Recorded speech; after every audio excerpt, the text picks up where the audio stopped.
د لغمان ولایت د سږکال په جریان کې تقریبا 8 میاشتې تېرېږي. 3850 کورنۍ زیانمنې شوي دي چې له جملې 19 تنه شهیدان شوي دي او 30 تنه زخمیانو. 352 کورنۍ په کلي ډول زیانمنې شوي دي او 1300 کورنۍ په قسمي ډول زیانمنې شوي دي. 8000 جریبه زراعتي ځمکې له منځه تللي او ترڅنګ یې دغو کورنیو ته مرسته د همکارو مؤسساتو لخوا شوې ده. تقریبا 3271 کورنۍ کېږي او په ضمن کې 1580 کورنیو ته د حوادث ریاست له طریقه مرستې رسېدلې دي. او ترڅنګ یې د سږکال د ژمي د راتلو سره 1315 کورنیو ته ژمنۍ مرستې کېږي چې هغې کې نغدي او البسه دي $209 او ترڅنګ به ژمنۍ البسه وي.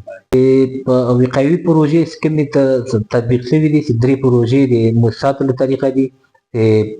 په الینګار کې یو چک ډیم جوړ شوی دی رجعي ساحه کې، یو دیوال چې انشاءالله د اوس شروع کېږي د هارون خیل په ساحه کې ده د الینګار ولسوالۍ سنګره دره کې، یو دیوال په علي شنګ ولسوالۍ میت کلي کې تطبیق شوی ده په بشپړه ډول تکمیل شوی ده.